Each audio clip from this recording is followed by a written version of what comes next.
Hola amigos, nuevamente les doy la bienvenida a su canal. Hoy tendríamos que terminar la serie que estamos viendo del profeta Balaam, pero Dios ha inquietado mi corazón y antes de dar ese mensaje del error de Balaam que nos tocaría hablar, quiero hablarte acerca de un mensaje que he denominado ¿Quién es Dios? Dios ha cargado mi corazón en estos días que he visto tanta muerte, que he visto tanta enfermedad, que he visto a muchas personas sin Cristo y a muchas personas sin Dios. Y creo que es importante que tú recibas un mensaje sobre quién es Dios, qué es lo que busca de ti, cuál es la esperanza que nosotros tenemos en Dios. Bueno, sin más por el momento, vamos a comenzar.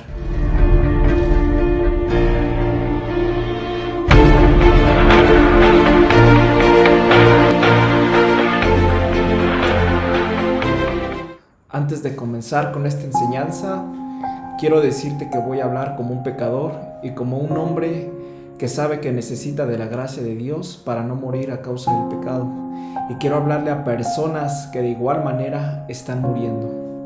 Esta enseñanza la quiero dar como si nunca más en mi vida fuera a enseñar.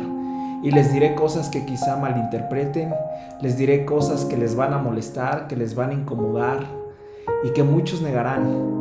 Les diré cosas que muchos me dirán que no tengo derecho a decir. Pero antes de que ustedes emitan alguna conclusión, quiero que sepan que para mí predicar la palabra de Dios erróneamente es un peligro. Y si lo que hoy les digo no es verdad, entonces yo estoy en grandes problemas delante de Dios.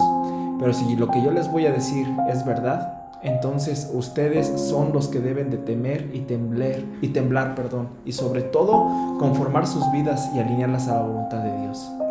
Quiero hacer una oración antes de comenzar y te pido que me acompañes. Padre, quiero agradecerte por el privilegio que tú me das de compartir tu palabra. Señor, quiero pedirte que tú enmudezcas mis labios si yo quisiera hablar palabra de hombre. Espíritu Santo, te pido que tú vengas. Quiero que abras el corazón de mis hermanos, los oídos espirituales de mis hermanos, y que nos permitas comprender la esencia de tu palabra, la esencia de tu ser, la esencia de tu evangelio. Que nos permitas entender y comprender quién eres tú, Señor. En el nombre de Jesús, amén. El versículo que vamos a tomar el día de hoy es Romanos 3:23, el cual dice así: por cuanto todos pecaron, están destituidos de la gloria de Dios. Hay muchas personas que pueden leer este versículo y sin embargo el versículo no les impacta, no les sacude, no les dice nada.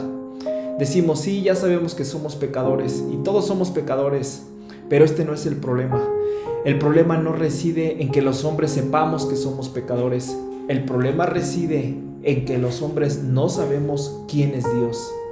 Y uno de los principales aspectos del evangelio es comunicar al hombre quién es Dios y los atributos de Dios. Te pondré un ejemplo. Un hombre es arrestado por homicidio y despreocupado se presenta a la corte porque sabe que su papá es el juez.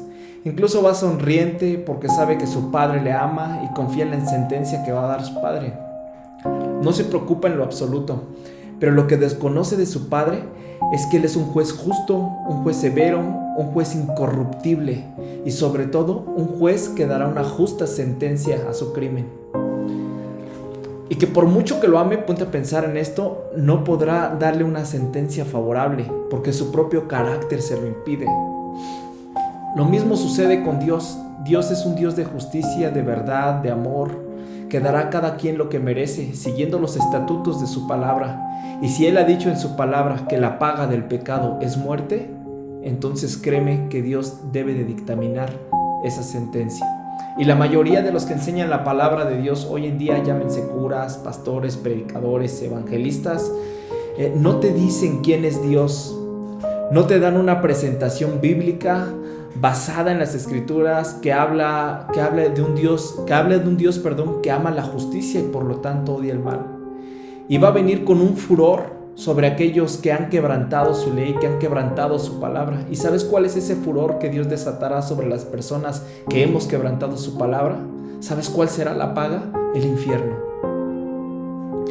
Tenemos el ejemplo claro de Adán y Eva. Ellos pecaron y fueron destituidos de la presencia de Dios. a pesar de que Dios les amaba con todo su corazón, fueron destituidos y con ellos el mundo se entregó a la corrupción. ¿Cuántas veces tú y yo hemos pecado contra Dios y no nos importa? Incluso nos reímos sarcásticamente cuando alguien nos dice, oye, eres un pecador. Y déjame decirte que si te ríes a estas palabras que te dicen, tú eres un pecador, si esto no te estremece, es porque entonces tú no conoces quién es Dios. Si tú practicas todavía la fornicación, el adulterio, si eres irrespetuoso con tu familia, si deshonras a tus padres, si deshonras a tu esposa, si deshonras a las personas que amas, entonces déjame decirte que tú no sabes quién es Dios, tú no conoces a Dios.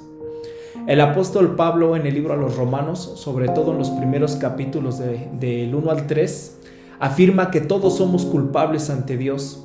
Pablo desmantela la excusa común de las personas que no quiere reconocerse pecadora y esa gente que dice Dios no existe o Dios para mí no me va a hacer nada porque yo me guío conforme a mi conciencia, no le hago mal a nadie, soy miembro de una iglesia o soy una persona religiosa.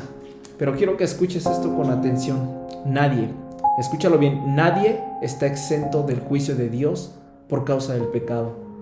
Cada persona debe de aceptar que es pecadora y por lo tanto es culpable ante Dios, y solo así podremos comprender y aceptar el regalo que Dios nos ofrece, que es la salvación por medio de Jesucristo y su sacrificio en la cruz. Eso es lo que debemos de comprender. Algunos quizás pensemos que el pecado que hicimos no es tan preocupante o que no es tan malo, porque muchas veces nos han enseñado que Dios está para perdonar, y es cierto, Dios está para perdonar. Y Dios es amor, eso nadie lo discute. Pero quiero decirte en este momento algo, el pecado que tú cometes tiene una consecuencia, porque a veces hemos minimizado aquellas cosas que hacemos que desagradan a Dios y creemos que no va a haber ninguna consecuencia. Y a veces nos excusamos diciendo, es que así es el mundo y la cultura que nos rodea. Y quiero que sepas algo, es verdad que la gracia de Dios es inmensa, pero Dios no puede pasar por alto el pecado, sin importar las excusas que tú pongas, que tú des. Todos tenemos que responder por nuestros pecados delante de Dios. Así que cuando pecamos, pues no nos molesta, porque ¿sabes por qué? Porque hay tan pocos predicadores que nos enseñan en realidad quién es Dios y cuál es su carácter. ¿Qué significa la justicia de Dios? Estoy tan harto de que en las iglesias evangélicas nos hagan creer que por hacer una oración que le llamamos oración de fe, que ya con esto podremos estar exentos del juicio de Dios y que estamos del otro lado, y que no importa si nosotros continuamos con nuestra vida de pecado, de corrupción, y que por haber hecho esta oración estamos excluidos de la condenación y el juicio de Dios. Y déjame decirte algo, la oración que tú haces cuando aceptas a Cristo en tu corazón es tan solamente el comienzo para una vida diferente. Es tan solamente el inicio de que tú quieres recibir a Dios para que guíe en tu vida. Pero no puedes pensar que tú puedes continuar con tu vana manera de vivir y que por el simple hecho de haber hecho esa oración vas a estar del otro lado. Pero no me creas a mí, te pido que tú leas la palabra de Dios y que leas detenidamente Romanos 1 a partir del verso 9, de Romanos del capítulo 1 al capítulo 3. Pablo quiere mostrar al mundo su condición de pecadores. Pablo nos habla de un Dios santo y nos dice, Dios es santo y ustedes están condenados. Y el propósito de Pablo es precisamente condenar a las personas. Y he escuchado a muchos predicadores decir, no estoy aquí para condenarte. Pero el propósito de Pablo es ese, hacer entrar en condenación al mundo para enseñar a los hombres quién es Dios, para enseñarle que han quebrantado su palabra y por tanto estamos condenados si no tenemos a Cristo en nuestras vidas. Y así lograr que las personas tengan un sentido absoluto de condenación y esto genere un sentido absoluto de la necesidad de Dios. Tenemos que concientizarnos que necesitamos de su perdón por medio de Jesús, que no podemos salvarnos por nosotros mismos o por asistir a la iglesia, que no podemos salvarnos por permanecer a un culto, por ser muy religiosos, que no podemos salvarnos por el simple hecho de que nos creemos buenas personas y que fuimos bautizados. Somos pecadores, todos somos pecadores porque así lo dice la Escritura y solo hay uno que tiene el poder de salvarnos y ese es Dios. Ahora, esto presenta un problema, porque si Dios es justo, entonces no puede perdonarnos, porque volvemos al ejemplo que puse en el inicio del juez.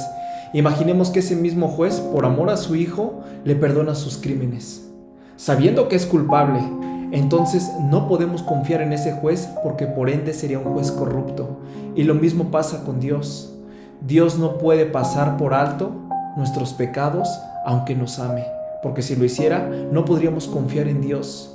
No podríamos confiar en Él porque ni Él mismo honraría su palabra, ni Él mismo cumpliría lo que dice su escritura, donde dice que si pecas estás destituido, muerto en pecado y apartado de la gloria de Dios. Entonces la pregunta es, ¿cómo puede Dios perdonar a los hombres y al mismo tiempo mantener su justicia? Y la respuesta está en la cruz de Cristo, en la persona de Jesús. Para terminar, quiero decirte que después de la condenación que Pablo nos hace, también nos da buenas nuevas. Hay una manera de declararnos inocentes delante de Dios. Cristo nos limpia de todo pecado. Confiar en Cristo significa tener la seguridad de que Cristo nos perdona. Nuestros pecados, sean cuales sean, Dios tiene el poder para vernos justificados a través de su Hijo Jesucristo, porque Él pagó el precio en un madero. Él pagó el precio de la ira de Dios. Él pagó el precio que nosotros debimos haber pagado. Dios nos ha dado el poder para vivir como Él quiere que vivamos. Esta es la solución de Dios y está al alcance de todos a pesar de nuestros antecedentes, de nuestra conducta.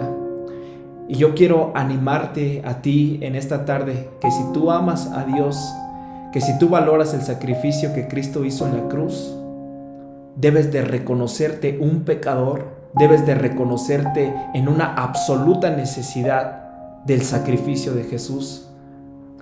Y sobre todo a ti que ya conoces de la palabra de Dios, si tú crees que por haber aceptado a Cristo en tu corazón y continuar con tu misma manera de vivir pecaminosa, no vas a tener un justo juicio el día de su presencia, el día que estés en su presencia, estás muy equivocado.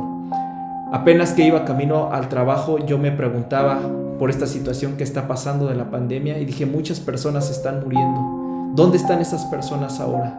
Y veía muchas personas en el transporte público y yo decía, en 100 años esas personas van a estar en el infierno, esperando el justo juicio de Dios.